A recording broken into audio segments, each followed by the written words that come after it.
എന്ത് സംഭവിച്ചു ശരിക്കും? ശരിക്കും സംഭവിച്ചത് കുട്ടിക്ക് പനിയും ജലദോഷമായിട്ടാണ് നമ്മൾ ഡോക്ടറെ കാണിക്കാൻ പോയത്.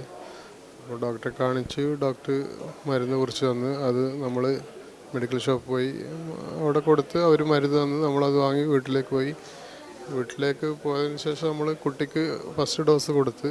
അന്നേരം പ്രശ്നങ്ങളൊന്നും ഉണ്ടായിട്ടില്ല. പനി കുറച്ച് താഴ്ത്തിരുന്നു. ഡോക്ടർ 5 ml കൊടുക്കണമെന്ന് പറഞ്ഞിരുന്നു. അതുപോലെ തന്നെ നമ്മൾ 5 ml കൊടുത്ത്. പിറ്റേന്നത്തെ ദിവസവും മോർണിംഗിൽ നമ്മൾ കൊടുത്ത്. അതുപോലെ ഉച്ചക്ക് വീണ്ടും കൊടുത്ത്. പിന്നെ രാത്രിക്ക് കൊടുക്കാൻ നേരത്ത് നോക്കുമ്പോഴത്തേക്കിൽ മരുന്ന് തീർന്നതായിട്ടാണ് കാണുന്നത്. അപ്പോൾ ഇതെന്താണ് ഇങ്ങനെ സംഭവിച്ചത് നമ്മൾക്ക് അറിഞ്ഞിട്ടില്ല. ഇത് ഇത്ര പെട്ടെന്ന് മരുന്ന് തീരാനുള്ള കാരണം എന്താണെന്ന്. അങ്ങനെയാണ് നമ്മൾ ഈ ഡോക്ടർ എഴുതിയ ലിസ്റ്റും ഈ തന്ന മരുന്നും കൂടി നോക്കിയത്. അപ്പോൾ ഡോക്ടർ അതിൽ വ്യക്തമായിട്ട് എഴുതിയിട്ടുണ്ട് സിറപ്പ് എന്ന്. പക്ഷേ ഇവർ തന്നത് നമ്മൾക്ക് ഡ്രോപ്സാണ്.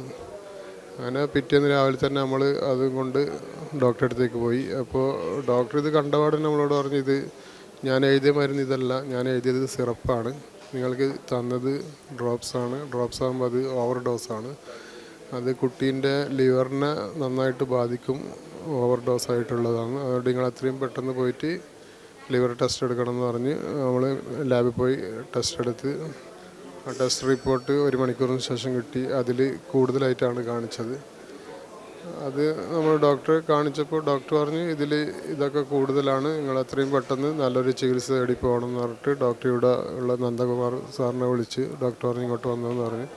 അങ്ങനെ നമ്മൾ അന്നേരം തന്നെ ഇങ്ങോട്ടേക്ക് വന്ന് ഇവിടെ അഡ്മിറ്റായി. വന്ന ഉടനെ മെഡിസിൻ സ്റ്റാർട്ട് ചെയ്ത് ICUലായിരുന്നു ഉണ്ടായത് ഇത്രയും ദിവസം.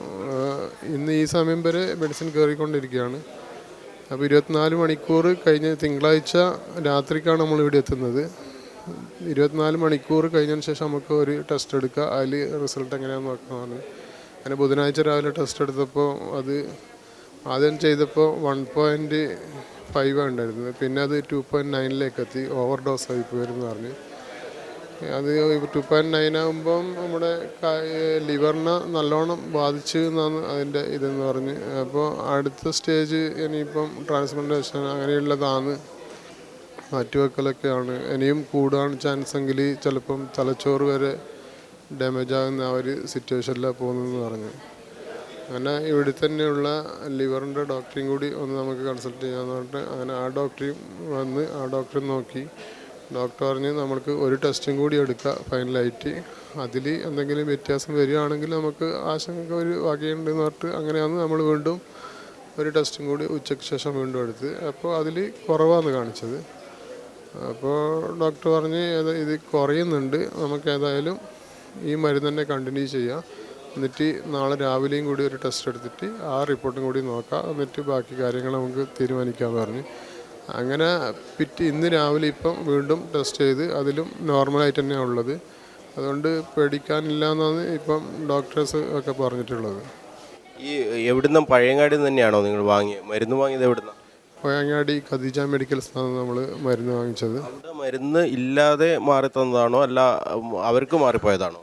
അത് മരുന്നില്ലാതെ മാറിയതാണെന്ന് എനിക്ക് തോന്നുന്നില്ല, അവർക്ക് മാറിയതാണ്. അത് നമ്മൾ രണ്ടാമത് ദിവസം നമ്മൾ ഡോക്ടറെ കാണിച്ചതിന് ശേഷം ഡോക്ടറും നമ്മളെ കൂടെ വന്നിരുന്നു താഴെ സംസാരിക്കാൻ വേണ്ടി മെഡിക്കൽ. അതിൻ്റെ മേലെ തന്നെയാണ് ഡോക്ടർ OP.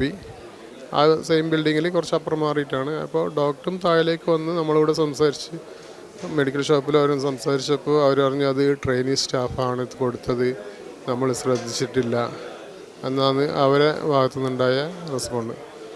അങ്ങനെ കുറച്ച് കഴിഞ്ഞപ്പോൾ അതിൻ്റെ മുതലാളി അതിൻ്റെ ഓണർ വന്നിട്ട് പറഞ്ഞ് നിങ്ങൾക്ക് ചെയ്യാൻ പറ്റുന്ന പോലെ ചെയ്തോ, കേസ് കൊടുത്തോന്ന് പറഞ്ഞിട്ട് അവർ നമ്മളൊരു ഭീഷണിപ്പെടുത്തുകയാണ് ചെയ്തത്. ഇപ്പോൾ നമ്മൾ ഓൾറെഡി ഇപ്പം പഴയങ്ങാടി പോലീസ് സ്റ്റേഷനിലും കണ്ണൂർ ഡ്രഗ്സ് ഡിപ്പാർട്ട്മെൻറ്റിലും കംപ്ലയിൻറ്റ് ചെയ്തിട്ടുണ്ട്. നമ്മൾ അതായിട്ട് മുന്നോട്ട് പോകാൻ തന്നെയാണ് തീരുമാനിച്ചിട്ടുള്ളത്. ഇപ്പോൾ കേസുമായി മുന്നോട്ട് പോകും. വലിയൊരു പ്രയാസത്തിലേക്ക് കുടുംബത്തെ തള്ളിവിട്ടു. തീർച്ചയായിട്ടും വലിയൊരു പ്രയാസം തന്നെയാണ് നമ്മുടെ കുടുംബത്തിനും മൊത്തം എല്ലാവരും, നമ്മുടെ നാട്ടുകാരടക്കം എല്ലാവരും ഭയങ്കര ഒരു വിഷമത്തിലായിരുന്നു ഉണ്ടായത്. എനിക്ക് 4 മക്കളാണ്, അതിൽ 3 പെൺകുട്ടികളും ഇത് 4ാമത്തതാണ് ഈ മോനെ കിട്ടിയത്. അപ്പോൾ അതിൻ്റെ ഒരു വിഷമം എല്ലാവർക്കും ഉണ്ട്. ഇപ്പം 7 മാസമേ ആയിട്ടുള്ളൂ, 7 മാസം കഴിഞ്ഞ് 8ാമത്തെ മാസം സ്റ്റാർട്ട് ചെയ്തിട്ടേ ഉള്ളൂ. ചെലവും ഒക്കെ വന്നില്ലേ? ചിലവ് ഇപ്പം ഏകദേശം കുറച്ച് ആയിട്ടുണ്ടാവും വിചാരിക്കുന്നു. ഇവിടുത്തെ ബില്ല് എത്ര ആയെന്ന് ഇതുവരെ കറക്റ്റ് അറിയില്ല. അതിപ്പോൾ എന്തായാലും തരണം ചെയ്യാം. ഒരാളുടെ ഒരു ഒരു അശ്രദ്ധ ഒരു കുട്ടിയുടെ ജീവന് തന്നെ ഭീഷണിയാവുന്ന ഒരു സാഹചര്യം. തീർച്ചയായിട്ടും ഇത് അവരുടെ ആ മെഡിക്കൽ ഷോപ്പുകാരുടെ ഒരു അശ്രദ്ധ തന്നെയാണ് ഇതിൽ. അല്ലാണ്ട് വേറെ ഡോക്ടേഴ്സിനൊന്നും നമ്മൾക്ക് കുറ്റം പറയാൻ പറ്റില്ല. ഡോക്ടറെ പ്രിസ്ക്രിപ്ഷനിൽ കൃത്യമായിട്ട് എഴുതിയിട്ടുണ്ട് സിറപ്പ് എന്ന്. പക്ഷേ ഇവർ മാറിയിട്ടാണ് തന്നത്. ഇവരുടെ ഒരു അനാസ്ഥ തന്നെയാണ് അതിൻ്റെ ഈ ഇത്രയും ഒരു വലിയൊരു അപകടത്തിലേക്ക് നയിച്ചത്. ഇവരുടെ ഈ മെഡിക്കൽ ഷോപ്പിൻ്റെ ഒരു അനാസ്ഥയാണ്.